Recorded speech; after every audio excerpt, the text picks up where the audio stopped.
Hello everyone, it's Scott, and welcome back to day 10 of Duskmourn, House of Horror spoiler season. So I think tomorrow we're probably going to get the rest of the cards from the set, because we only have about 20 left. But we got some very interesting rares and mythics today that I think are going to be players in Standard. But before we get into those, remember to like and subscribe to get further content like this throughout Duskmourn House of Horror spoiler season. And I will be back later on this week with some top 10 lists for mythic rares, and then for our uncommons and commons. I'll do a list there as well for the cards I think are going to be most impactful on Standard. So let's dive into today's previews. So first we've got Ghostly Dancer for 3 and 2 white mana. You get a spirit. It's a 2/5 with flying. And when Ghostly Dancer enters, return an enchantment card from your graveyard to your hand, or unlock a locked door of a room you control. It also has Eerie, and whenever an enchantment you control enters, and whenever you fully unlock a room, create a 3/1 white spirit creature token with flying. So this is an interesting card, and I think it will go into the room deck if we do indeed have one in Standard. Because for 5 mana, what you're getting is a 2/5 creature that creates 3/1 creatures with flying, and when it comes into play, you're going to probably be able to unlock a room.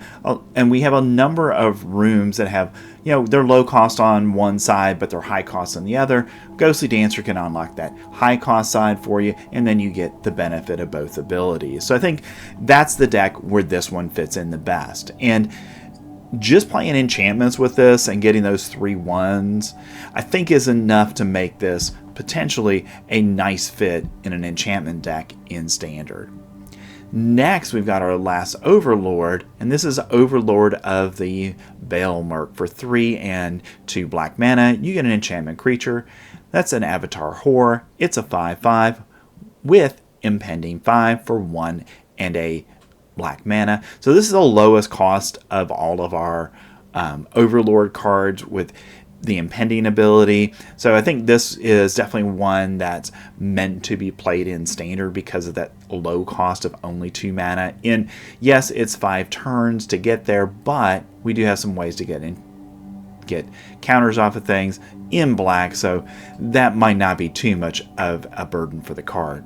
So when it comes into play, so whenever Lord of the Baelmerk enters and when it attacks, mill 4 cards, and you may return a non-avatar creature card or a planeswalker card from your graveyard to your hand.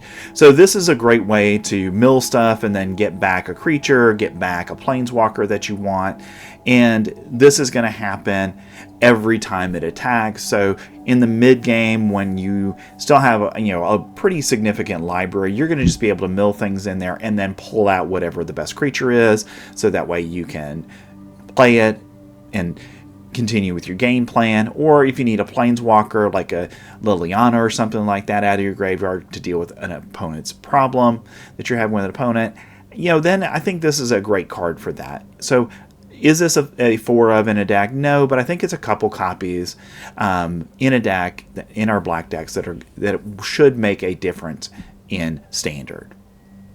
Next, we've got Marina Vendrell for a white, a blue, green, black, and a red mana. You get a legendary creature. That's a human warlock. That's a 3/2.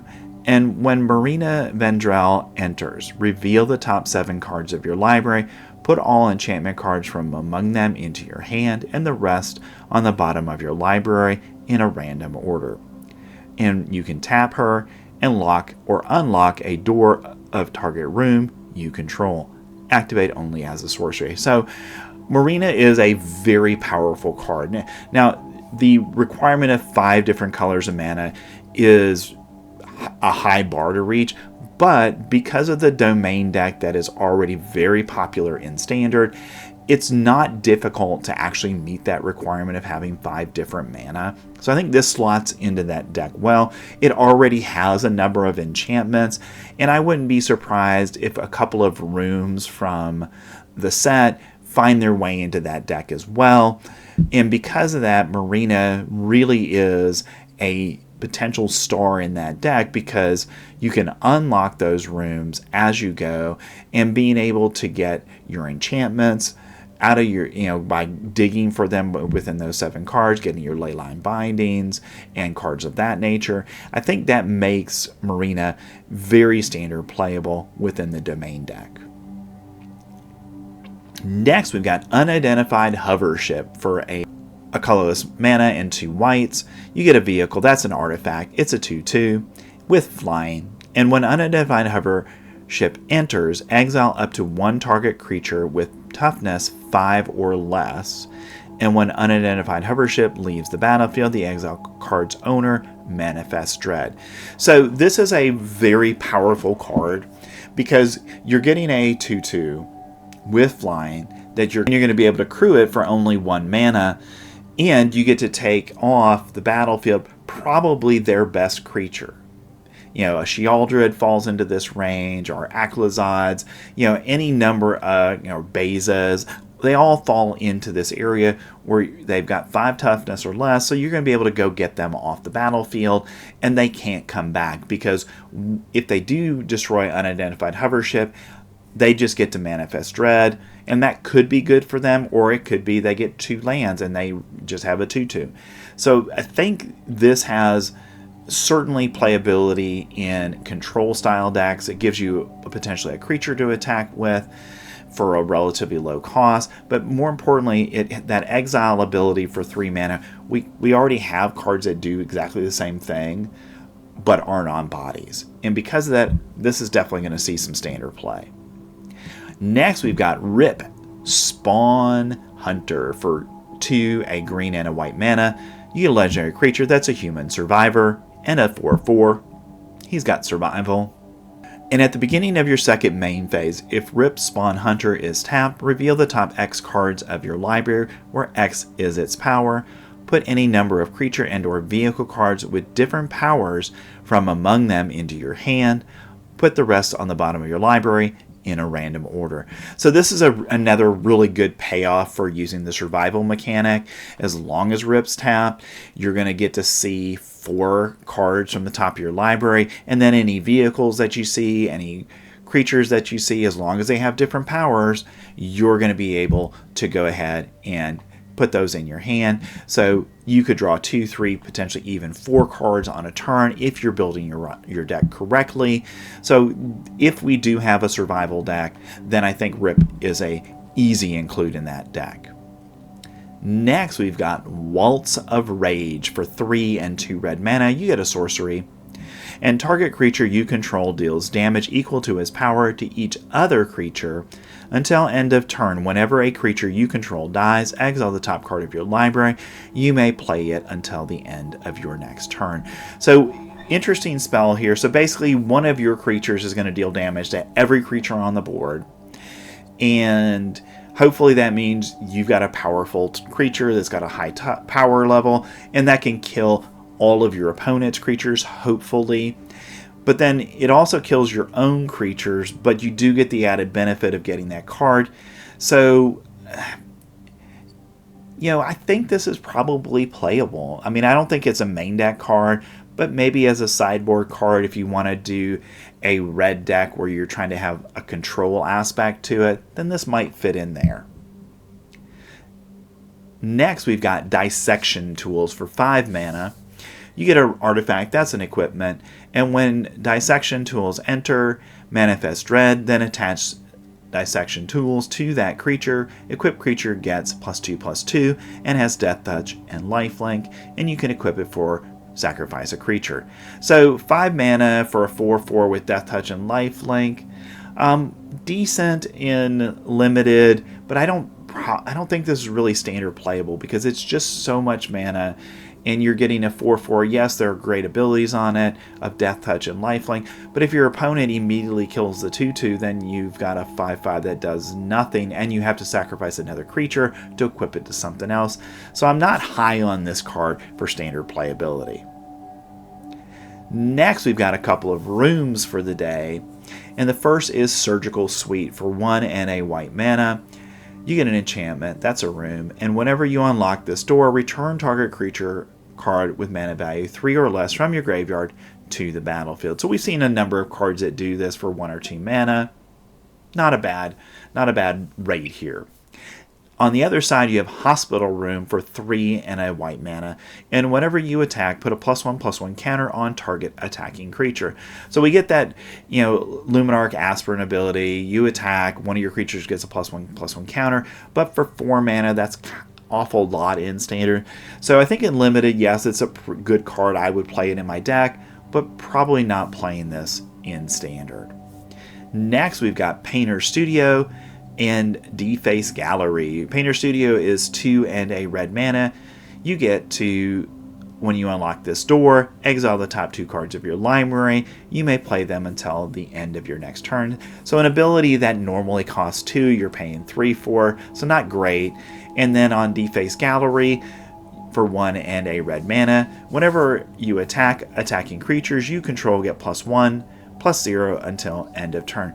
So I do like Defaced Gallery. For 2 mana, you're basically giving a perpetual +1 bump to all of your creatures when they attack. That's not bad in Limited, and it might even be playable in Standard, but certainly I think this is definitely Limited playable. So probably you're playing it for the Defaced Gallery side first to get that benefit of adding power to all your creatures, and then late in the game when you need some extra cards, then you would pay the 3 mana for Painter Studio. Next, we've got Keys to the House. For 1 mana, you get an artifact, and for 1 mana, you can tap it and sacrifice Keys to the House and search your library for a basic land, reveal it, and put it in your hand, then shuffle. Or for 3 mana, you can sacrifice Keys to the House and lock or unlock a door of target room you control, activate only as a sorcery. So I like the fact that you can either lock or unlock a room. So you could actually, an ability that you play it and it affects the board right now ability, like the board wipes that we've seen from the room mechanic. You could, with this card, you play it on turn 1. Over the course of the game, you play a number of rooms, and then at some point you want to lock a room because you want to activate that ability a second time. Well, the Keys to the House are going to allow you to do that. So I think this is a card that, if, again, we do get a dedicated room deck, I think this is an include in that style of deck. Next, we've got Exorcist. For 1 and a white mana. You get a sorcery, and you get to exile target artifact, enchantment, or creature with power 4 or greater. So this is, an upgrade from what we've been seeing. Now the downside of this is it's not going to happen at instant speed, so you can't do it on your opponent's turn. But the ability for 2 mana to kill an artifact, an enchantment, or a creature with power 4 or greater, is Standard playable, because we've been doing that over the last couple of years with similar cards. Next, we've got Get Out. For 2 blue mana. You get an instant, and you can choose 1 counter target creature or enchantment spell, or return up to 1 or 2 target creatures and or enchantments you own to your hand. This one, I think it again is probably Standard playable in the right deck, and I like that save your own stuff option, because again you can pull your stuff off the board and protect it, and I think that makes it playable potentially as a 1 or 2 copy of in Standard, and in Limited definitely a card I'd want to be playing. Next, we have Beastie Beatdown. For a green and a red mana. You get a sorcery, and you get to choose target creature you control and target creature an opponent controls. And it has Delirium. If there are 4 or more cards types among cards in your graveyard, put 2 +1/+1 counters on the creature you control. Creature you control deals damage equal to its power to the creature an opponent controls. So we've got this ability for, and basically we saw a card earlier in our previews that does this for 1 mana, but with that Delirium aspect of it, you would get those 2 additional +1/+1 counters if you meet the Delirium requirement. So I think an extra mana for the 2 +1 counters potentially is probably worth it in limited, definitely, and in standard too in some circumstances. Next, we've got Unnerving Grasp for 2 and a blue mana. Return up to 1 target non-land permanent to its owner's hands. And then you get to Manifest Dread, where you look at the top 2 cards of your library, put one of them onto the battlefield face down as a 2/2 creature, and the other into your graveyard. Turn it face up anytime for its mana cost if it's a creature. So for 3 mana, you're getting to remove a permanent from the battlefield, and you get to Manifest Dread. And we've already seen the Manifest Dread card in green. So it's 2 mana basically to Manifest Dread. That's the rate for that. So for 1 mana, you're getting to return a permanent to its owner's hand. So decent card in limited. Certainly one I would consider playing. And possibly it has an outside chance of seeing a little bit of standard play. Alright, those are our cards from day 10 of Duskmourn House of Horror spoiler season. And we've got some interesting cards here today that I do feel are going to have an impact on standard. But before I go, remember I'm going to be doing some top 10 lists over the next few days as we round out Duskmourn House of Horror spoiler season. And I've left a link to yesterday's video here, along with our playlist for all of our Duskmourn House of Horror spoiler videos. Thanks. I'll see you next time.